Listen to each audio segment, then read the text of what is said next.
बालक को माँ से कोई बात मनवानी है तो बालक उसको पता होता है कि पूरे दिन में माँ कौन सी स्थिति में आती है, तब वो कुछ भी बोलेगा तो मान जाएगी। होता है कि नहीं?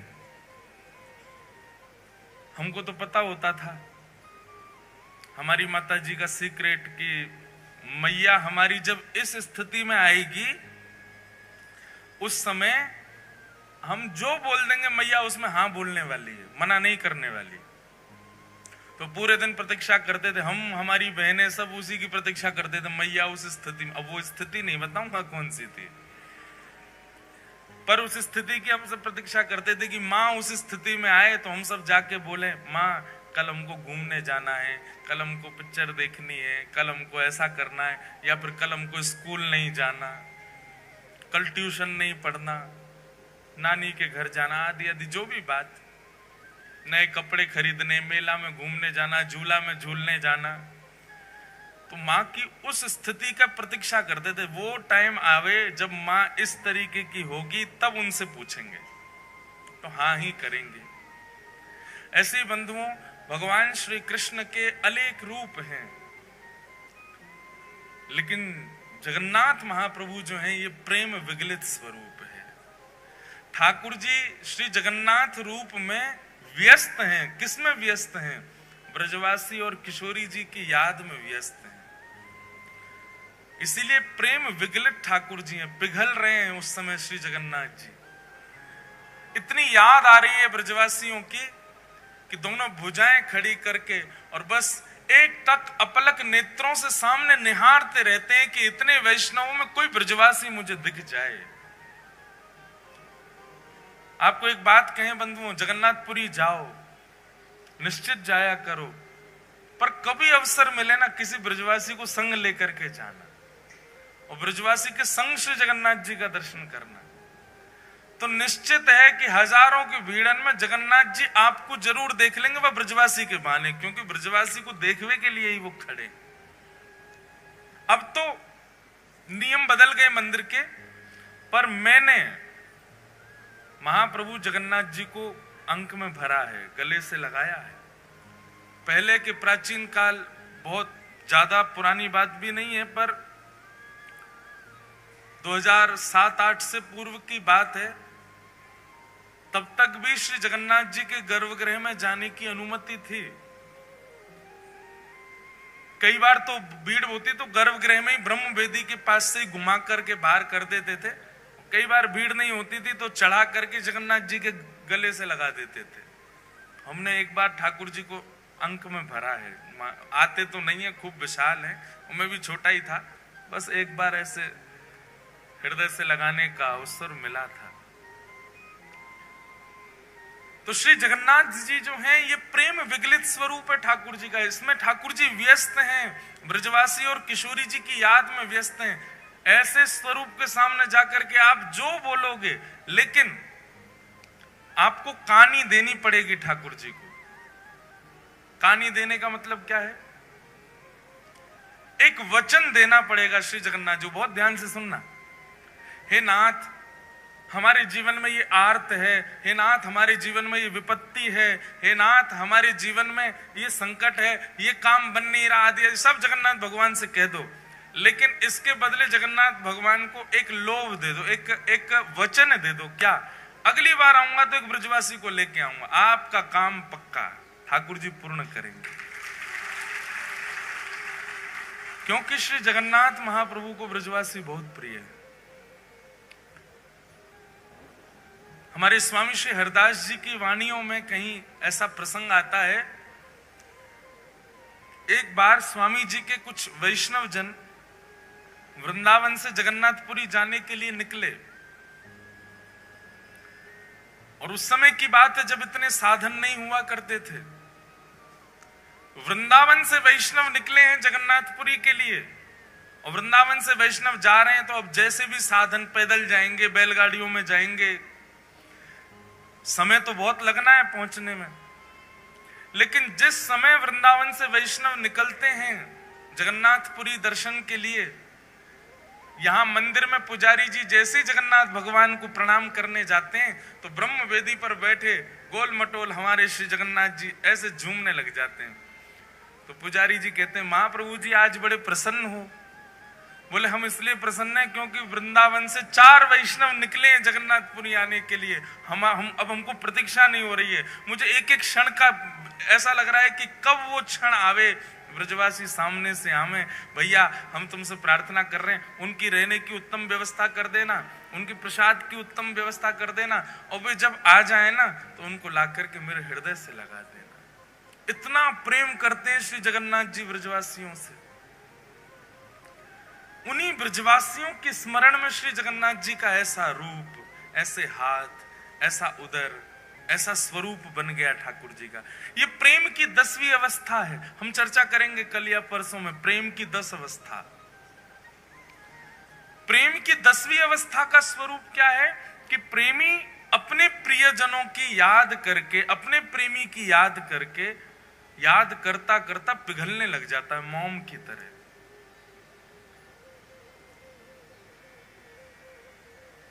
श्री जगन्नाथ महाप्रभु ब्रजवासियों की याद में पिघल गए।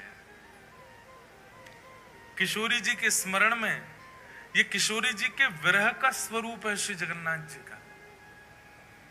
हमारे प्यारे गिरधर लाल जी साल में एक बार श्री जगन्नाथ जी का रूप धारण करते हैं रथ यात्रा वाले दिन। और मैंने कई बार कथाओं में बताया भी है कि हमारे प्यारे गिरधर लाल जी जगन्नाथ भगवान का रूप तब तक धारण करते ही नहीं है जब तक उनको कोई विरह का पद ना सुनाओ। किशोरी जी के विरह का कोई भी भाव सुना दें ठाकुर जी को, तुरंत ठाकुर जी जगन्नाथ बन जाते हैं। प्रेम धन स्वरूप है जगन्नाथ, रस धन स्वरूप है जगन्नाथ, आनंद धन स्वरूप है जगन्नाथ, और महाप्रभु स्वरूप है जगन्नाथ। तो ऐसे जगन्नाथ जी भगवान श्री कृष्ण के अनेक रूप हैं, पर उन रूपों के सन्मुख जाकर के आप अपनी जिज्ञासा प्रकट करो। पूर्ण होगी नहीं होगी कुछ गारंटी नहीं है, पर जगन्नाथ जी से आप जो चाहो वो अपना पूर्ण करवा सकते हो। बस शर्त इतना, बदले में एक ब्रजवासी से मिलवाना पड़ेगा श्री जगन्नाथ जी को। अगली यात्रा जब करो तो जैसे आप अपने मित्रों से पूछते हो, रिश्तेदारों से पूछते हो, पूरी चल रहे हो क्या, सब व्यवस्था कर लेंगे, एक किसी ब्रजवासी को ले जाओ, ब्रज के किसी रसिक से पहले तो संबंध बनाओ, उससे मित्रता करो, फिर उसको फोन करो कि भाई हम जगन्नाथपुरी जा रहे हैं, आप चलोगे क्या। पलकों पे बैठा के ले जाना ब्रजवासी को, चाहे सिर पे चढ़ जाए, लेकिन फिर भी ब्रजवासी को लेकर के जाना, तब दर्शन करना जगन्नाथ जी का।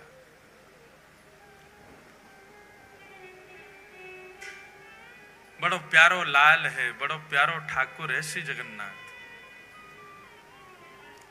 कितनी बात कहूं, मैं तो यही विचार कर रहा हूं शुरू कहां से करूं, कहां से बताऊं, उनके रूप का वर्णन करूं, उनके स्वभाव का वर्णन करूं, उनके गुण का वर्णन करूं, किस भाव का वर्णन करूं। सब में रस ही रस है श्री जगन्नाथ जी के। अनंत वर्षों तक निर्गुणियों ने, बहुत ध्यान से सुनिएगा, अनंत वर्षों तक निर्गुणियों ने निर्गुण ब्रह्म की उपासना की। निर्गुण समझते हैं, निर्गुण ब्रह्म समझते हैं, जिनका रूप नहीं होता, जिनका कोई गुण नहीं होता, जिनका कोई स्वरूप नहीं होता, उनको निर्गुण कहते हैं। निर्गुण ब्रह्म के उपासक क्या करते हैं, नेत्र बंद करके बस बैठे रहते हैं और एक शून्य का दर्शन करते हैं। उनके ठाकुर का कोई ना तो नेत्र है, ना कान है, ना नाक है, ना मुख है, कुछ भी नहीं है। अनंत वर्षों तक निर्गुणियों ने निर्गुण ब्रह्म की उपासना की, तब निर्गुण ब्रह्म की उपासना करने के फलस्वरूप उनको एक स्वर सुनाई दिया। और वह स्वर क्या था कि मैं आप लोगों के भजन से बहुत प्रसन्न हूं, पर आपका ये निर्गुण उपासक बनना ये आपको सुख देगा, मुझको सुख नहीं देता है। इससे केवल आपका पेट भर रहा है। निर्गुण की उपासना करके आप केवल अपनी इच्छा की पूर्ति कर रहे हो, अपने निर्गुण ब्रह्म की उपासना कर रहे हो, पर मुझे सुख नहीं मिल रहा है इससे। तब निर्गुणियों ने पूछा तो फिर ठाकुर जी आपको सुख कैसे मिलेगा? बोले कि जब मेरे स्वरूप को तुम लाड़ लड़ाओगे, मेरे स्वरूप को तुम निलाओगे, मेरे स्वरूप को नचाओगे, मेरे स्वरूप के आगे कीर्तन करोगे, उछल उछल करके नृत्य करोगे, मुझे कुछ प्रस्तुत करोगे, तब तो मुझे सुख मिले। अब मेरा कोई स्वरूप नहीं है, तुम बस ओम ब्रह्मणे नमः, ओम नमो नारायणाय आदि आदि अपने भावों से केवल एक शून्य का स्मरण करते हो, अपने आप की पूर्ति कर रहे हो, मुझे तो पूर्ण नहीं कर रहे। तब निर्गुणियों ने कहा, हे नाथ, तो फिर आप अनुग्रह कीजिए। निश्चित ही जब स्वर निकल रहा है तो मुख भी होगा, जब स्वर सुनाई दे रहा है तो अधर भी होंगे ना, आप दर्शन करा दो। तब प्रथम बार पृथ्वी पर, प्रथम बार ब्रह्मांड में भगवान के अधर का दर्शन हुआ, और वही अधर है श्री जगन्नाथ जी के अधर। ये अधर प्रकट हो गए ब्रह्मांड में। सबसे पहला सगुण साकार रूप यदि कोई आया है तो वो श्री जगन्नाथ जी का आया है। सबसे पहले अधर प्रकट हुए। अब देखो जगन्नाथ जी का रूप कैसा, पूरा काला है। ब्रह्मांड का स्वरूप कैसा, निर्गुण उपासक करने उनका भी काला ही दृश्य रहता है। निर्गुण के उपासक जो होते हैं उनको काले श्याम ही श्याम दिखता, उनके नेत्रों में कोई रंग नहीं होता। तब श्याम वर्ण पर ये लाल लाल ओष्ठ अधर दिखाई दी। जैसे ही अधरों का दर्शन किया निर्गुणियों ने, अधरों की बलैया लेने लगे। आहा कितने सुंदर अधर, कितने मधुर अधर। तब निर्गुणियों ने प्रार्थना की, बोले अधर दिख गए हैं, स्वर है तो मतलब अधर है, तो अधर है तो उसका मतलब नेत्र भी होंगे। तो कृपा करके ठाकुर जी आप अपने नेत्रों का दर्शन कराओ। और तब श्री जगन्नाथ महाप्रभु के विशाल नेत्रों का दर्शन हुआ। जैसे ही नेत्रों का दर्शन हुआ, जगन्नाथ स्वामी नयन पथगामी भवतु में, जैसे ही नेत्रों का दर्शन हुआ सब निर्गुणी दंडवत करने लगे। बोले नाथ अब हमारी स्थिति ऐसी है कि अधर और नेत्र देख करके ही हम इतने आनंद में भर गए हैं। स्थिति ये हो गई है कि इसके अतिरिक्त अगर आपका कोई और स्वरूप अब हमको इससे ज्यादा दिखाया गया तो प्राण ही निकल जाएंगे, हम तो इन दोनों पे ही न्योछावर हैं। इसलिए जगन्नाथ महाप्रभु के दो ही प्रधान हैं, अधर और नेत्र। नासिका नहीं दिखती है, वो नासिका की आकृति बनी है पर दिखती नहीं है। कर्ण दिखाई नहीं देते, हाथ के पंजे दिखाई नहीं देते, चरण दिखाई नहीं देते। श्री जगन्नाथ महाप्रभु दो ही रूप से विद्यमान हैं, अधर और नेत्र। इसके पीछे भी भाव है।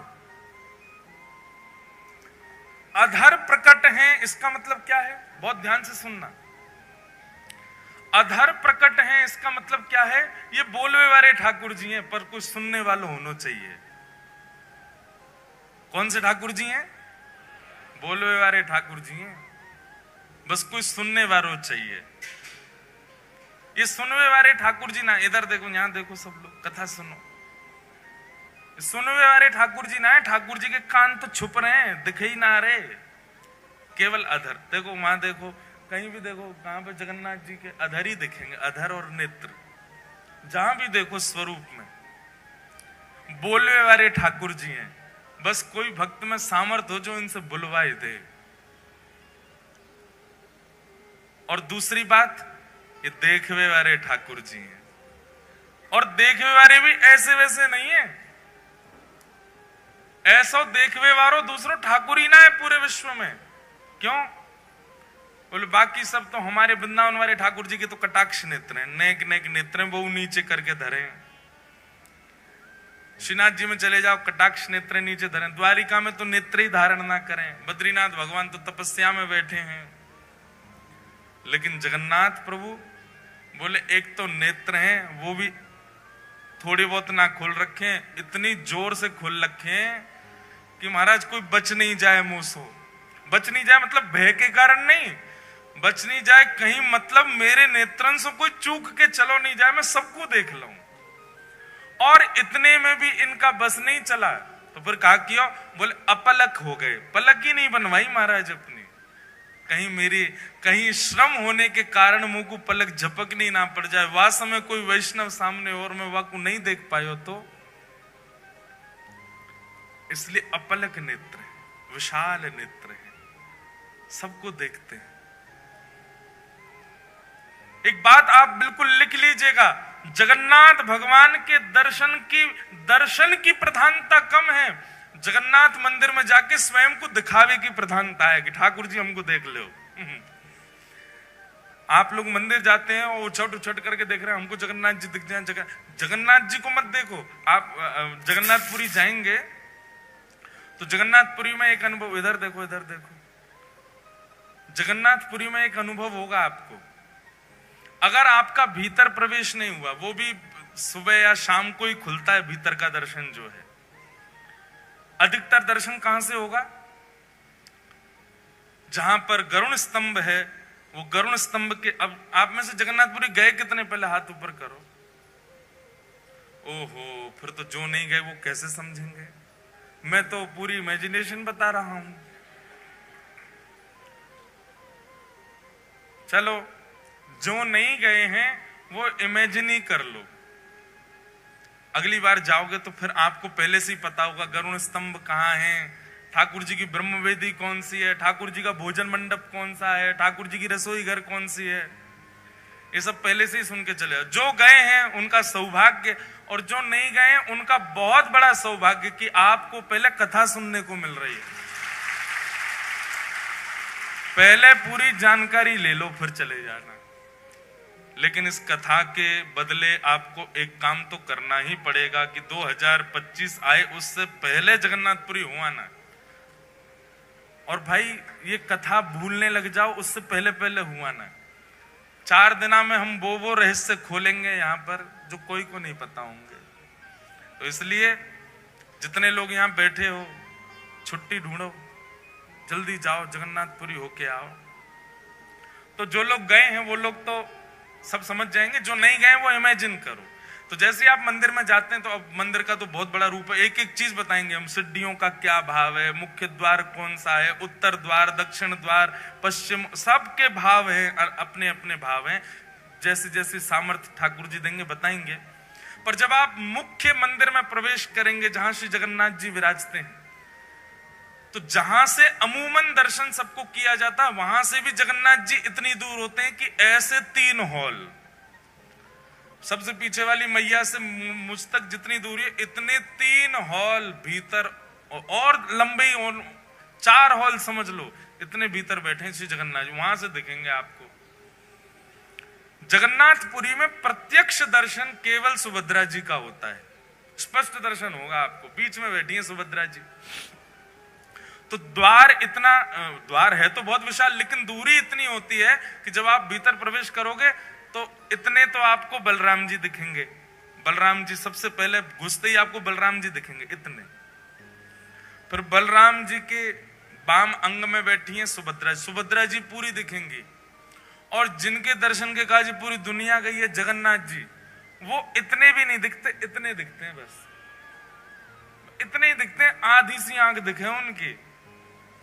पूरी दुनिया आप देखेंगे जगन्नाथपुरी में, सारी भीड़ कहां होती है? वहां कोने में, सबकी दृष्टि ऐसी है, बोलो वहां कोने में देखो जगन्नाथ जी दिख रहे होंगे। वो जगन्नाथ जी कितने दिखते हैं, कितनों कोने में घिस लो, इतने ही दिखते हैं, वो इससे ज्यादा नहीं दिखते। इसका मतलब क्या है? जगन्नाथपुरी में श्री जगन्नाथ जी को देखवे के काजे उमड़ो मत। जगन्नाथ जी कह रहे हैं हमने सबको देखवे के काजे सुभद्रा जी बीच में बैठा रही हैं, बस तुम खुद को दिखा दो कि तुम आए हो, और तुम मुझे देख पाओ नहीं देख पाओ बिल्कुल चिंतित मत हो, पर मेरी दृष्टि तुमको देख ही लेगी। इतने बड़े बड़े नयन महाराज बना के काय को खड़े हैं हम, ये अपलक नेत्रन से काय को खड़े हैं? ताकि तुम मुझे दिख जाओ। अच्छा, श्री जगन्नाथ जी के नेत्र विशाल क्यों है? क्योंकि वो सबको देखते हैं, और ये 2 ही प्रधानता है श्री जगन्नाथ जी के रूप में, अधर और नेत्र। बाकी सब जगह हमारे वृंदावन में राधा रमन जी सब जगह प्रधानता बांकी अदा है, हाथ ऐसे हैं, पाम त्रिभंग लली हैं, मुकुट ऐसा है। जगन्नाथ जी की दो ही प्रधानता है, नेत्र और अधर।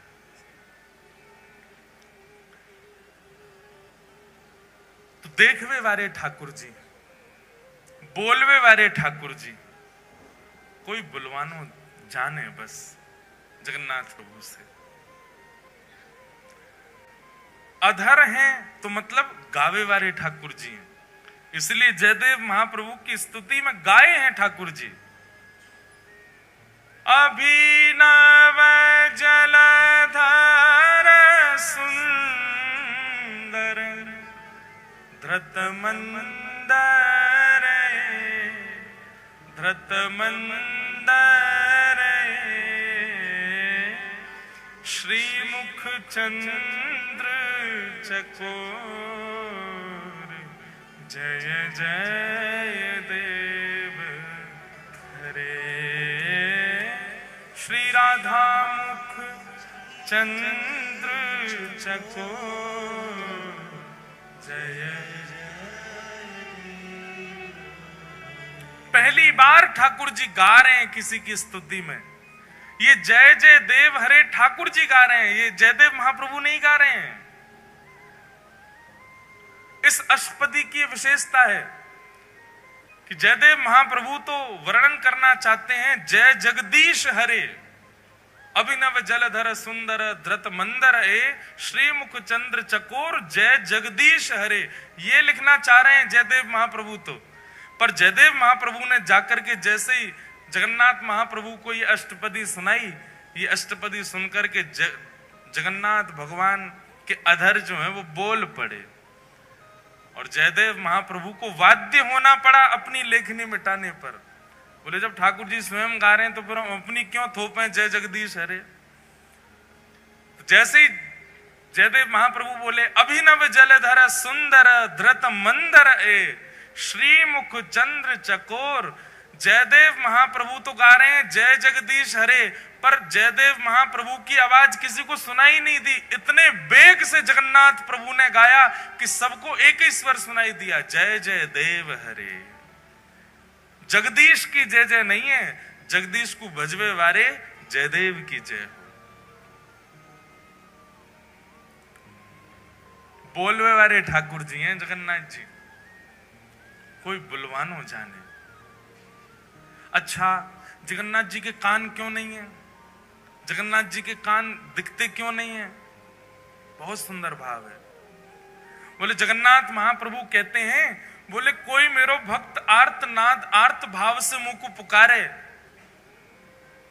और वास्तव में वह वाकी रक्षा के लिए, वास्तव में वाकु दर्शन देवे के लिए मैं जैसे ही जाऊंगा, मेरे बगल में ये बैठी है मेरी बहन सुभद्रा, उबा के बगल में बैठे हैं बलराम जी, जे दोनों मुंह को रोकेंगे, अरे लाला कहां को जा रहा है, कौन के पास जा रहा है, और कहीं सुदर्शन जी ने या गरुण जी ने बता दिया कि फलाने भक्त के पास जा रहे हैं, तो ये दोनों तुरंत उसकी पूरी लिस्ट निकालेंगे। अरे वो तो अच्छा खाता भी नहीं है, वो तो अच्छा व्यक्ति भी नहीं है, उसके अंदर तो काम भी है, उसके अंदर तो लोभ भी है, उसके अंदर तो द्वेष भी है। ये सब मुझे उसके अवगुण बता करके मुझे रोकने का पूरा प्रयास करेंगे। जैसे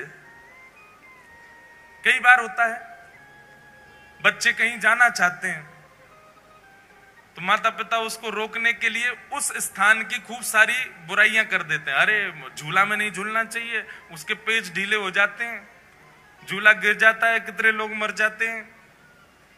आइसक्रीम नहीं खानी चाहिए, क्यों? बोले दूध जो होता है वो सड़ा हुआ होता है। मैगी नहीं खानी चाहिए, क्यों? बोले इसमें गिराड़ होती है। ऐसे अवगुण बताते हैं तो बच्चे क्या होता है, डर जाते हैं। चॉकलेट नहीं खानी चाहिए, इसमें कीड़ा पड़ जाते हैं पेट में, पेट की सब चर्बी खा जाते हैं। बच्चे डर के मारे बोलते हैं अच्छा तो नहीं खाएंगे, फिर भी बच्चे खा तो जाते हैं। ऐसे ही श्री जगन्नाथ भगवान जब किसी भक्त पर कृपा करने के लिए जाते हैं तो ठाकुर जी ने मन में विचार किया, ये बगल में बैठे बलभद्र जी और सुभद्रा जी जे मानेंगे नहीं, ये जबरदस्ती उस व्यक्ति के अवगुण मुझको सुनाएंगे। अरे तुम किसके पास जा रहे हो, वो तो ऐसा है, वो तो ऐसा है, वो तो ऐसा है। नेक नेक आगे आ जाओ भैया, ये आगे आके जाएंगे कहां, इनके पीछे कौन आवेगो? अच्छा जगह है, पीछे वारे हो आप, बुरो मत मानियो कि जेल से मैं बैठा दिए हैं। आप सब बहुत प्यारे हो हैं, बस ये थोड़ी व्यवस्था के लिए है। नेक नेक और याकू ये रेलिंग जो है इसको कल थोड़ा नेक और आगे है जाए तो देख लियो, बाकी आपकी इच्छा। बोलो जगन्नाथ महाप्रभु की। ऐसी रूखी जय बोल रहे हो हैं, ठाकुर जी आंख फाड़ के खड़े हैं, तुम ऐसे बोल रहे हो श्री जगन्नाथ महाप्रभु की। तो जगन्नाथ महाप्रभु ने मन में विचार किया, मेरा कोई भक्त मुझे बुलाएगा। सब लोग इधर देखो, आते जाएं बैठते जाएं, बस बाकी सब लोग बैठ जाओ। महाराज बैठ जाओ, इनको बैठा दो, बैठ जाओ, बैठ जाएंगे सब अपने आप।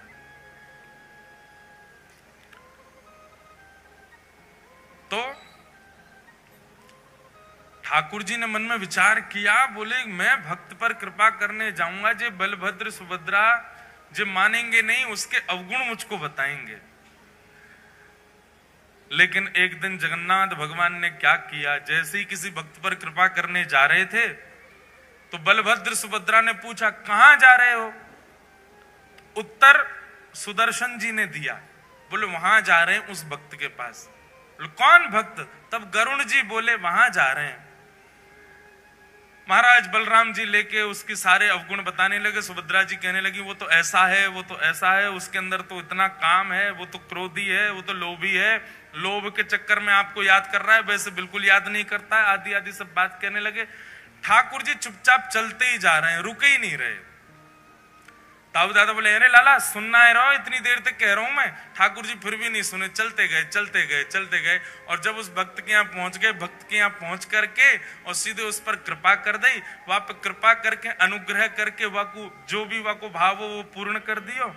जैसे ही ठाकुर जी वहां पर कृपा करके लौटने लगे, बलराम जी खड़े गए, अरे लाला तू सुने ना है, तेरो बड़ो भैया मैं इतनी देर तक कह रहा हूं, तू ऐसे इन पर कृपा मत करे कर, जी बहुत लोभी व्यक्ति है, बहुत ऐसो है। सोई ठाकुर जी ऐसे कपड़ा पहन के रखते हैं, जगन्नाथ जी को कभी देखो मुफलर सा पहन के रखते हैं, एक दिखाते हैं, दिख जाए तो ये हमारे जगन्नाथ जी। देखो जगन्नाथ भगवान कैसे कपड़ा पहने, ऐसे पहन के रखें जैसे कितनी सर्दी लग रही है इनको। सर्दी नहीं लग रही है, जो कान छुपा के बैठे हैं अपने। बलराम जी बोल रहे लाला तू सुने ना है, चलो जाए कहीं भी मुंह उठा के, और हमारी बात ने ना माने। ठाकुर जी बोले कहा बोल रहे, सुनाई ना दे रही तो? अरे रुको। तब ठाकुर जी ने एक कपड़ा पीछे किया, बोले हाँ इतनी देर तक कहा बोल रहे, मुझको तो सुनाई ना दियो, मेरे तो कान छुपे रहे ना, मैं सुना ही ना पाऊं। तब सुभद्रा जी बोली कितना चतुर है लाला, जाने अपने कान जामारे छुपा रखे हैं कि जे कोई भक्त पे कृपा करवे जाए और वास्तव में मैं और आप कहीं वह भक्त के अवगुण बताएंगे तो या कुछ सुनने पड़ेंगे, या हमारे पहले ही कान ढक के बैठने की, ताकि कोई भक्त पर मैं कृपा करवे जाऊं, वहां के अवगुण में कोई बताए तो वो पहले ही समझ जाए भैया मेरे कान छुपे, मैं सुन ना रहा हूं, मैं तो जाऊंगो वहां पर कृपा करके आऊंगो। इसलिए जगन्नाथ प्रभु के कान नहीं दिखते। बड़े अद्भुत हैं श्री जगन्नाथ जी, अपने कान छुपा के बैठे हैं। कोई महाप्रभु जी का अत्यंत निकट से दर्शन कर रहा हो, पीछे वाला कह रहा है देखो इसको तो इतने बढ़िया दर्शन हो रहे हैं, ठाकुर जी ये इतना योग्य नहीं, हम योग्य हैं। ठाकुर जी उस समय भी यही कह रहे हैं, भैया मुझे सुनाई ना दे रही है, मेरे कान बंद हैं, जो मेरे समीप आ गए हो वो मेरो है, जो मेरे दृष्टि के आगे आ गए हो, मैं वाकई कोई अवगुण विचार ना करूं। कैसे कैसे भक्तन पर श्री जगन्नाथ जी ने अनुग्रह किया है। हम व्यासपीठ पर बैठ करके कलम तोड़ करके कह सकते हैं पूरे ब्रह्मांड में सबसे दयालु यदि कोई है तो वो श्री जगन्नाथ जी, बहुत दयालु। इतनी दया कोई ठाकुर के भीतर नहीं है जितने हमारे श्री जगन्नाथ जी में। आप लोग कहेंगे आप तो व्यास हो, व्यासन को एक ही काम है जाकी कथा करें वही के पक्ष में चले जाएं, ऐसी बात नहीं है। हम चाहे कितनी कथा करें, हम गिरधर लाल जी के उपासक हैं, उनके कान पे पट्टा बांध के आया हूं, कहीं सुन नहीं ले। सुन ले तो कहा है, एक ही तो है, कोई अलग थोड़े है। वही राधा रमण है, वही श्रीनाथ जी हैं, वही जगन्नाथ हैं। सबसे बड़े कृपालु ठाकुर यदि पूरे विश्व में यदि कोई है तो श्री जगन्नाथ जी। इतने दया में भरे हैं, इतने अवगुण शून्य दृष्टि है श्री जगन्नाथ जी की। कितना भी बड़ा कोई व्यक्ति, कितना भी अभागा क्यों ना आ जाए, ठाकुर जी उसमें भी दोष नहीं देखते। ऐसे महाप्रभु जगन्नाथ। श्रीमद् भागवत जी में जगन्नाथ शब्द का सबसे पहले उच्चारण किसने किया? जगन्नाथ जी कलयुग के नहीं है, जगन्नाथ जी द्वापर के नहीं है, जगन्नाथ जी त्रेता के भी नहीं है, जगन्नाथ जी अनंत है। मैंने वर्णन किया ना कि सगुण साकार रूप में सबसे पहले किसी को दर्शन अगर किसी भाव का हुआ तो जगन्नाथ जी का हुआ।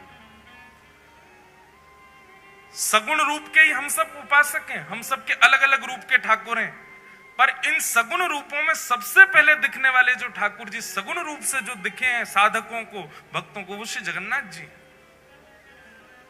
आज के नहीं है ठाकुर जी, अनंत काल से हैं। बस इंद्रद्युम्न पर कृपा करने के लिए और कलयुग के वैष्णवों पर अनंत कृपा करने के लिए वही जगन्नाथ भगवान एक रूप में प्रकट हो गए। ठाकुर जी तो अनंत हैं श्री जगन्नाथ जी। तो मैं निवेदन कर रहा था, भागवत जी में सबसे पहले जगन्नाथ शब्द का उच्चारण किसने किया? श्रीमद् भागवत जी में सबसे पहले जगन्नाथ शब्द का उच्चारण किया है परीक्षित की माता जी ने। क्या नाम है उनका? उत्तरा। उत्तरा ने सबसे पहले भागवत जी में जगन्नाथ नाम का उच्चारण किया है। कब किया?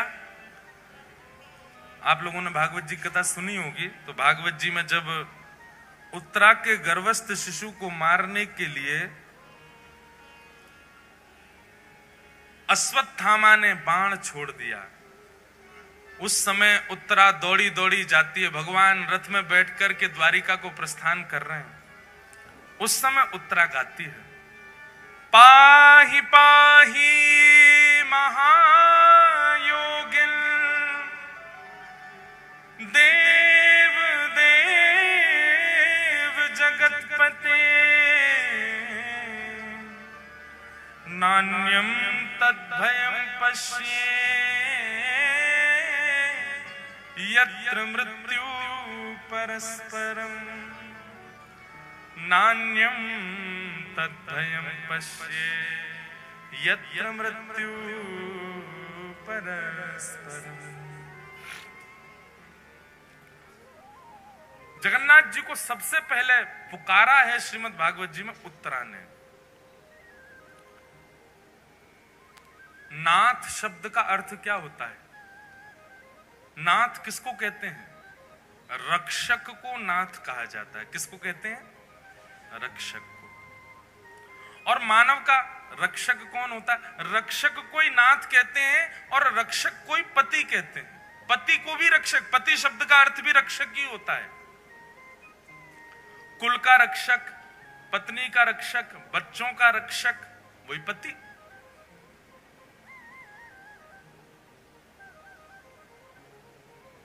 जगन्नाथ और जगतपति शब्द में कोई अंतर नहीं है, एक ही है दोनों। नाथ और पति एक ही बात होती है। भागवत जी में सबसे पहले उत्तरा कहती है, भगवान को सबसे पहला नाम क्या दिया? महायोगिन। बहुत ध्यान से सुनो सब लोग, इधर देखो, क्या कहा? महायोगिन। कौन है? पाहि पाहि महायोगिन। महायोगिन का मतलब क्या है? बोले योगी नहीं है ये महायोगी है। बोले योगी किसको कहते हैं? बोले योगी उसको कहते हैं जो नेत्र बंद करके बैठा रहे, ध्यान लगावे, घंटों तक, वर्षों तक, महीनों तक नेत्र ना खोले, उसको योगी कहते हैं। बोले ये कौन है? बोले योगी नहीं है, ये महायोगी है। बोले क्यों? बोले जादनाते बैठे वादनाते आंख बंद ही नहीं करी है, आंख खोल के बैठे। आंख बंद करके बैठना ये एक योगी कर सकता है और कोई भी कर सकता है। आंख बंद करके कोई भी बैठ सकता, पर आंख खोल करके बैठना ये योगी नहीं कर सकता, ये तो महायोगी कर सकता है। आप नेत्र खोल करके अपलक नेत्रों से कितनी देर बैठ सकते हो? ज्यादा से ज्यादा 30 सेकंड 1 मिनट नैका देर में आंसू आने लगेंगे, आंखें लाल पड़ जाएंगी महाराज, पलक आपको झपकनी ही पड़ेगी। तो नेत्र बंद करके बैठना ये कोई बड़ी बात नहीं है, लेकिन फिर भी योगी मान लेंगे हम नेत्र बंद करके बैठने वाले को। पर ये कौन है? बोले ये तो महायोगी हैं। महायोगी क्यों है? बोले नेत्र खोल करके बैठे, अपलक नेत्रों से बैठे, झपकते ही नहीं है। पाही पाही महायोगिन। और कौन है? बोले देव देव, देवों के भी देव हैं। सारे देवता आते हैं और सब आकर के श्री जगन्नाथ जी को प्रणाम करते हैं। महाप्रभु जगन्नाथ जी के संपूर्ण मंदिर में 33 कोटि देवता हैं। पूरे मंदिर में सब प्रणाम करते हैं, सब नीचे आकर के हाथ जोड़ करके खड़े रहते हैं। तो कौन है? बोले देव देव, देवों के भी देव हैं। और कौन है? बोले तब नामकरण हुआ जगतपते, जगतपति, जगत के रक्षक, जगत के नाथ श्री जगन्नाथ जगतपति। ये पूरे विश्व की रक्षा करते हैं, पूरे जगत की रक्षा करते हैं। दो अर्थ होते हैं भगवान के नाम के। एक तो अर्थ है जगत के नाथ, और दूसरा जब हम जल्दी जल्दी बोलते हैं जगन्नाथ, मतलब जग के अन्न के नाथ। अब जगतनाथ कहो, जग के अन्न के नाथ कहो, बात एक ही हो जाती है। अन्न से ही हम सब लोगों का पोषण होता है। उस अन्न के जो स्वामी हैं वो जगन्नाथ। एक प्रकार से जगन्नाथ कहने का मतलब यह है कि हम सब पत्नी, हमारे पति कौन है? श्री जगन्नाथ जी। हम सबके स्वामी हैं, हम सबके रक्षक हैं श्री जगन्नाथ। तो पाही पाही महायोगिन, देव देव जगतपते, नान्यम तद्भयम पश्ये यत्र मृत्यु परस्परम। भगवान को जगन्नाथ कहकर के पुकारा है उत्तरा जी ने श्रीमद् भागवत में। जगन्नाथ जगतपति। नाथ नाथ नाथ भजो नाथ जगन्नाथ, नाथ नाथ नाथ भजो नाथ, नाथ नाथ भजो नाथ जगन्नाथ।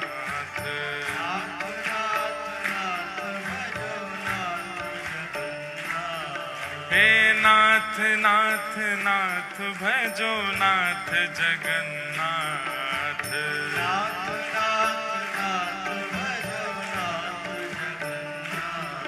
हे नाथ नाथ नाथ भजो नाथ जगन्नाथ।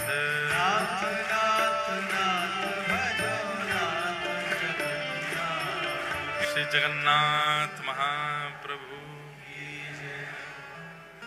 ऐसे कृपालु श्रीनाथ जगन्नाथ हैं। नाथ मतलब रक्षक, नाथ मतलब स्वामी।